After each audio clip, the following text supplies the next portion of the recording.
Imagine la scène, tu reviens de la chasse avec un beau lièvre. Peut-être bien le seul que tu vas tuer cette année parce que t'es pas trop du genre à tirer droit. T'inquiète cousin, on est avec toi. Du coup t'es content, puis t'as bien envie de partager ta joie sur les réseaux sociaux. Mais sous ton post, ça part un peu en cacahuète. Assassin! Alcoolo! Il est encore à l'âge de pierre lui! Et là, t'es pas bien, forcément, il y a un truc qui, tu vois, c'est à l'intérieur, ça commence à bouillir un petit peu. Alors tu réponds, et tu réponds pas mal avec tes émotions, évidemment. Et comme tes émotions, elles sont pas bien agréables, bah tu te mets au niveau du troll qui vient de t'insulter.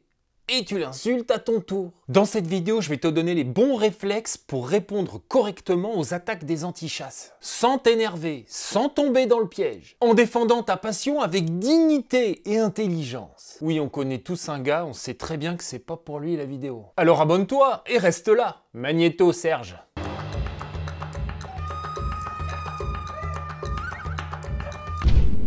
Si tu veux soutenir Guichard sur Terre, abonne-toi à sa chaîne. D'abord, on va se poser la première question importante. Est-ce que je dois répondre à tout?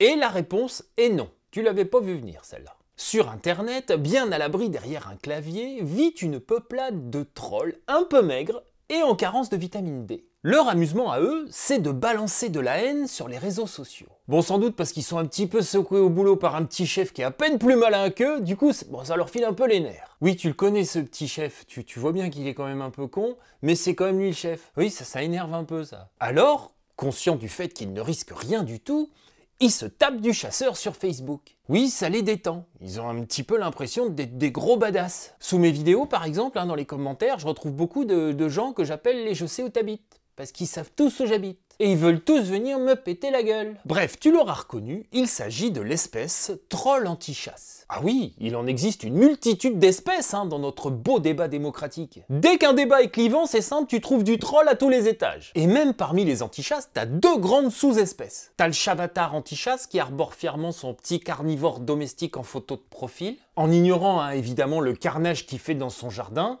et en filant du jambon blanc à ses gosses. En général, il écrit tout en majuscule et il parle d'un problème qu'on aurait tous avec notre Kikette. Oui, il fait une grosse fixette là-dessus, ça fait bien flipper quand même. Et t'as la sous-espèce troll vegan. Alors celle-là, elle se tape tantôt du chasseur, tantôt de l'éleveur, tantôt du carniste. Oui, ils appellent carnistes des gens qui mangent de tout. Oui, nous on appelle ça des gens normaux, mais on a dit on juge pas. Alors le troll vegan, il est plus violent que l'autre en général. Oui, ça s'agite pas mal. Ah bah les proies sont plus nombreuses pour lui. C'est comme si tu foutais mon épagnol dans un poulailler. Ah bah t'as 100% de chance qu'il tourne complètement con. Voilà, bah là c'est pareil. Alors pourquoi, quand tu te fais insulter par une de ces engeances, il faut pas répondre? Sembles-tu me demander. Les trolls ne cherchent pas la vérité, ni à comprendre quoi que ce soit. Voilà, eux, ils ont déjà tout compris. Non, ils veulent te faire réagir. Et quand tu réagis, bah tu leur donnes exactement ce qu'ils sont venus chercher. Et si t'as le malheur de les insulter en retour, ce que tu fais souvent, je te vois, eh bien dans l'œil de celui qui te lit et qui n'a rien à voir avec tout ça, bah tu vaux pas mieux que lui. Oui, quand tu te tires la bourre avec un troll sous ta photo, il y a des gens qui lisent, silencieux la plupart du temps. Et c'est à eux que tu dois penser, pas à l'autre fêlé qui est venu t'agresser sur ton mur. Bon après, si tu veux absolument répondre, ce que je te déconseille, tu l'auras compris, il faut que tu gardes en tête ces 3 règles d'or. Règle numéro 1, rester calme et factuel. Utilise des faits, des sources, pas des punchlines de comptoir. Règle numéro 2, ne réponds jamais à la violence par la violence. Parle de toi, de tes chiens, sois humain. Et la règle numéro 3, je te l'ai dit, tu ne convaincras pas l'antichasse. Tu parles aux 90% qui lisent en silence. Voilà, si tu résistes à tes émotions dans les premières minutes, tu appliques ça et tu peux laisser le troll passer pour un con. C'est ça qui sait faire de mieux, le troll. Et même, je t'inviterai à jamais répondre à chaud. Laisse passer du temps, la nuit même s'il le faut. Au mieux, tu vas le laisser mariner dans l'indifférence générale. Au pire, tu lui réponds avec ta tête, pas avec la boule que t'as dans la gorge. Voilà, c'est ça les conseils face au troll. T'as vu, c'est facile, c'est quand même pas un gibier qui se défend trop bien. Et puis t'as le grand public, qui comprend rien à la chasse, mais qui peut avoir une réaction négative en voyant ta photo. Tu le reconnais, le grand public, il est moins agressif, même s'il est critique quand même. Alors cette situation, elle est un poil plus complexe. Et c'est là que je voudrais que tout le monde comprenne bien, qu'on prenne tous un petit peu de hauteur. Notre réalité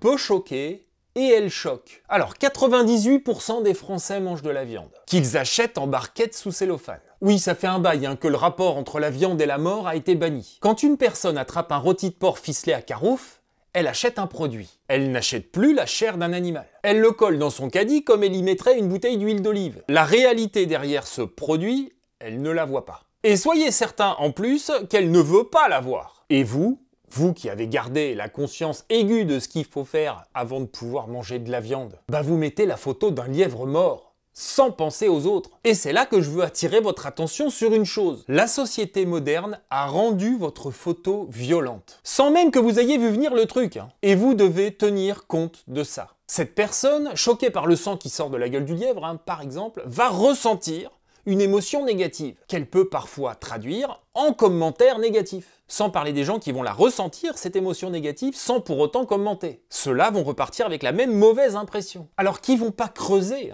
ils vont juste repartir comme ça avec l'impression négative que la chasse c'est de la merde. Et oui, cette personne est bourrée de contradictions, et oui, c'est facile de lui mettre le nez dedans. Mais c'est ça que vous voulez? Avoir raison? Ou est-ce que vous voulez qu'elle reparte de cet échange avec une vision, sinon positive, au moins pas trop négative? Alors oui, il y a une attitude qui consiste à s'en cogner, à faire sa vie et à pisser sur la tête des gens qui sont pas contents. Ah, je la croise beaucoup celle-là. Mais laissez-moi vous dire qu'elle dessert la chasse. Au hasard des algorithmes, il y a des gens qui tombent sur vos trucs. Ils posent une question maladroite et vous leur sautez dessus. Et vous validez l'image de merde qu'ils avaient peut-être déjà de vous. Et vous prenez en otage tous les chasseurs par la même occasion. Prenons un exemple, ce sera plus simple. Sous la photo du lièvre, quelqu'un vous poste cette réponse. Ah ne venez pas me dire que c'est pas du plaisir de tuer. Vous pouvez lui répondre d'aller se faire cuire le cul, c'est une option. On vient de le voir, pas la meilleure. Vous pouvez aussi lui répondre par exemple « Non, c'est le plaisir de chasser ce que je mange. Je préfère ça que d'acheter du cochon mort sous cellophane. » Voilà, avec un petit smiley clin d'œil, ça fait l'affaire. Et comme il y a de grandes chances statistiquement que la personne mange elle aussi de la viande,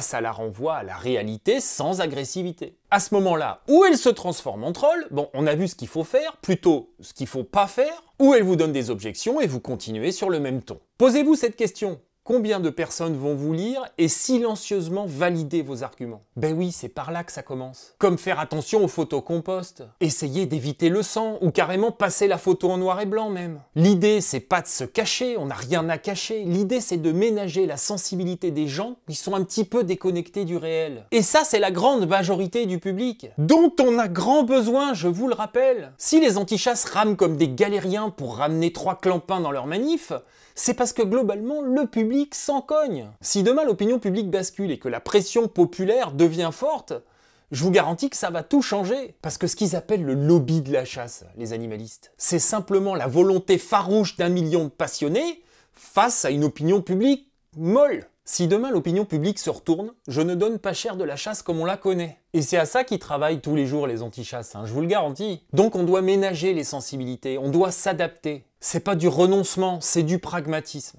Quand vous postez la photo d'un animal mort à la chasse, mettez du contexte. Un petit récit, un parallèle avec la cuisine par exemple. Ah oui, et aussi incarnez la photo. Mettez votre visage souriant dessus. Ou pas, faites le beau gosse si ça vous dit. Rien de pire que la photo d'un chasseur cadré trop bas, on lui voit plus la tête, avec à ses pieds un animal mort avec du sang. Là vous êtes personne, c'est un acte froid. Ça ne rend pas du tout hommage à ce qu'il vous a fallu faire avant d'arriver à prendre cette photo, ni à ce que vous allez faire pour valoriser l'animal qui est à vos pieds. Bon, après, il reste un 3e cas de figure, mais celui-là, il est facile à traiter. C'est les menaces. Bon, là, c'est pas compliqué, vous ne répondez rien, vous faites une capture d'écran et vous signalez à Pharos. Je vous mets le lien dans la description. Oui, ça tombe sous le coup de la loi, pas la peine de perdre du temps. Dans tous les cas, que ce soit dans la nature ou sur les réseaux sociaux, dès que vous interagissez avec un non-chasseur, vous êtes à ce moment précis tous les chasseurs. Les gens avec qui vous interagissez et les gens qui sont témoins de ces interactions vont repartir avec une impression soit positive, soit négative. Les antichasses travaillent déjà tellement à dégueulasser notre image. Ce serait quand même dommage de ramer dans le même sens qu'eux,